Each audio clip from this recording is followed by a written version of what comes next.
आप सभी का पब्लिक टाइम्स में नमस्कार। मैं हूं संध्या। इस वीडियो में आप जानेंगे बिहार की खास खबर को। तो चलिए बिना देरी किए जानना चालू करते हैं बिहार की तमाम खास खबरों को विस्तार से। बिहार के 4 शहरों में इस साल दीपावली 2021 बिना पटाखों की मनेगी। बिहार राज्य प्रदूषण नियंत्रण परिषद ने प्रदेश के 4 शहरों में किसी प्रकार के पटाखे छोड़ने पर रोक लगा दी है। पटना, गया, मुजफ्फरपुर एवं हाजीपुर के डीएम को पत्र भेजकर निर्देशित किया गया है कि अपने अपने जिलों में किसी भी तरह के पटाखे बेचने या फोड़ने पर सख्त रोक लगाएं। नेशनल ग्रीन ट्रिब्यूनल के निर्देश पर बिहार राज्य प्रदूषण नियंत्रण परिषद ने 4 शहरों में पाबंदी लगाने को लेकर पत्र लिखा है। प्रदूषण नियंत्रण बोर्ड ने 21 अक्टूबर को 4 जिलों के डीएम को पत्र लिखा है। बिहार में आग लगी की एक बड़ी घटना घटी है। औरंगाबाद शहर से सटे बिहार सीमेंट प्लांट में आग लग गई, जिससे अफरा तफरी का माहौल बन गया। आग लगने की घटना रविवार सुबह की है।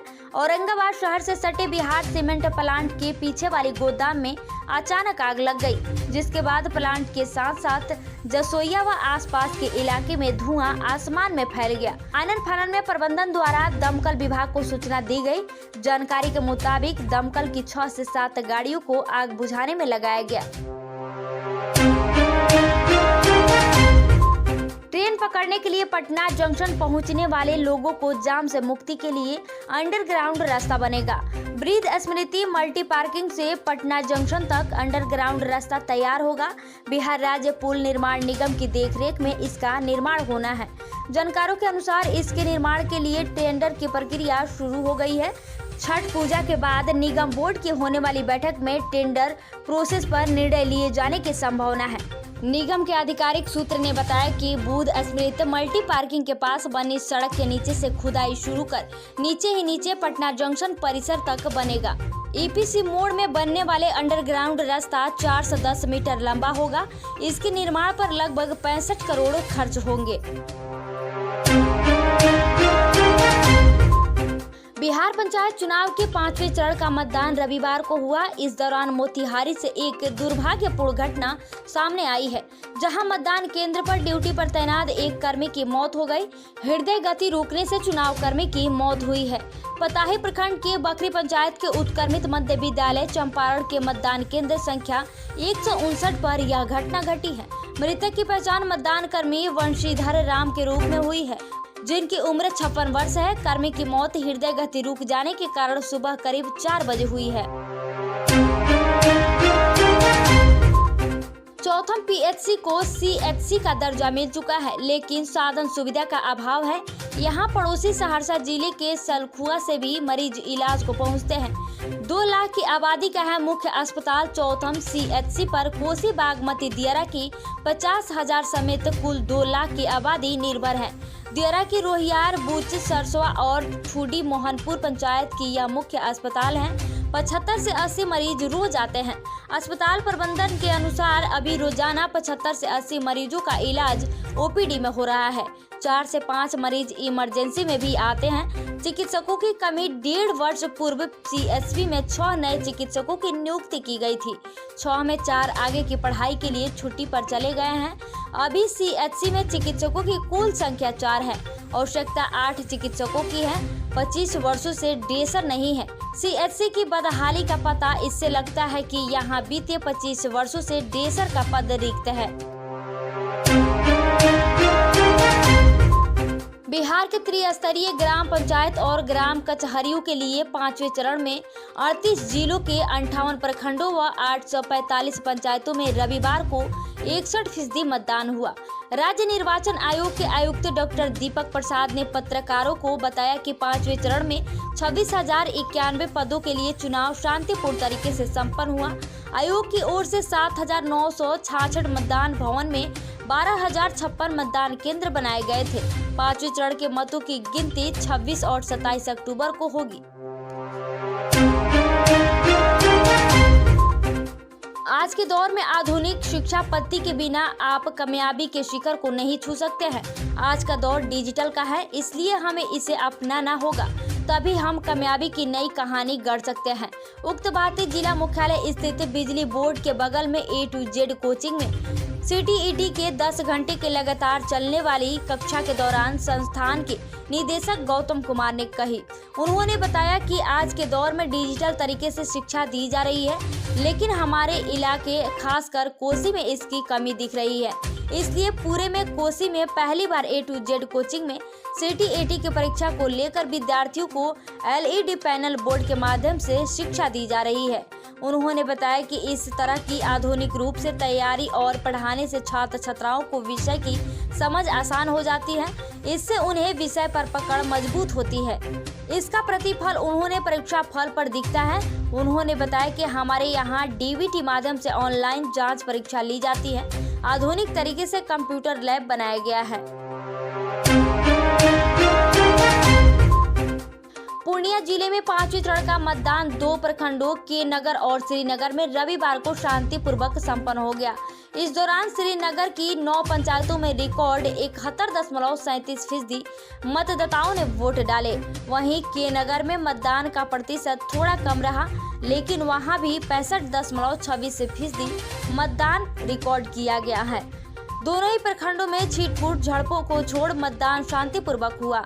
हालांकि निर्धारित समय 5 बजे के बाद भी कई बूथों पर बड़ी संख्या में मतदाताओं ने वोट डाले। हालांकि कई बूथों पर ईवीएम में खराबी के कारण मतदान देर से शुरू हो पाई। वहीं शुरुआत में मतदान की रफ्तार थोड़ी धीमी रही, लेकिन दोपहर बाद बड़ी संख्या में लोग मतदान केंद्र तक पहुंचे।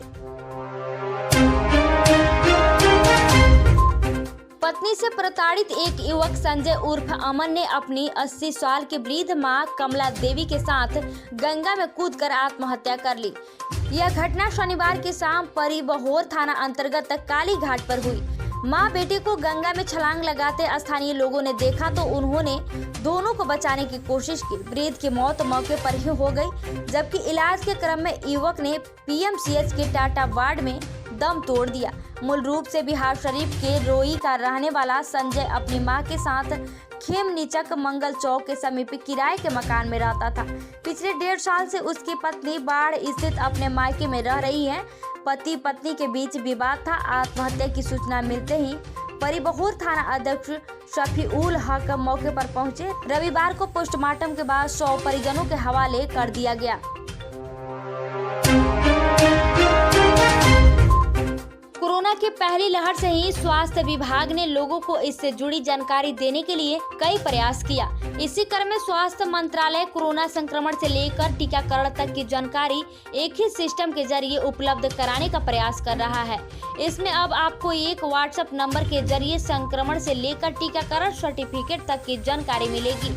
Ministry of electronics and information technology एवं ministry of health and family welfare के संयुक्त प्रयास के तहत MyGov corona help desk WhatsApp number 9013151515 को जारी किया गया है। नंबर को अपने मोबाइल में सेव करना होगा। इस WhatsApp नंबर के जरिए कोरोना के लक्षण मिलने पर आपको क्या करना होगा से लेकर इम्यूनिटी बढ़ाने के लिए विशेषज्ञों द्वारा सलाह तक मिलेगी। इसके अलावा राज्य एवं केंद्र स्तर पर कोरोना को लेकर मिलने वाली सहायता माई बूस्टर के तहत प्रमाणिक जानकारी, कोरोना को मत देने वालों की सक्सेस स्टोर की जानकारी भी मिलेगी।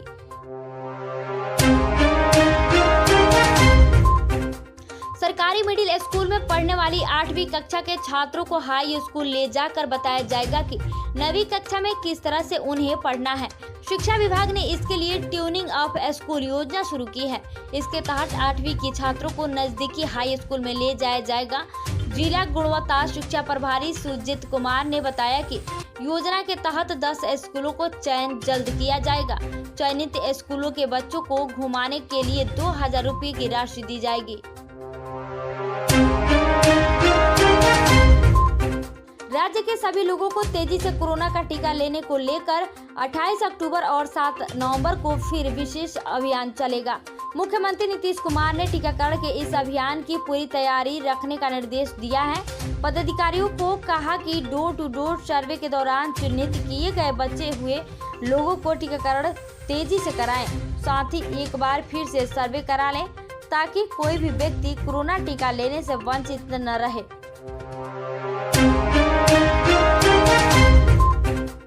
दवाओं की लगातार बढ़ रही कीमत मरीजों और उनके परिजनों पर भारी पड़ रही है।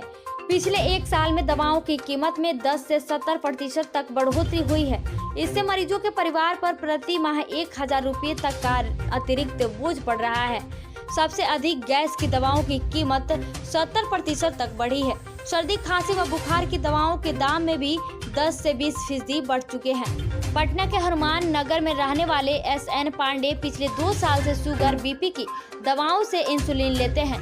ये थायराइड व गैस की दवा एसिलॉक भी लेते हैं। वे कहते हैं कि पहले इन दवाओं की लेने में एक माह में लगभग 2500 रुपये खर्च थे, अब 3500 रुपये लग रहे हैं।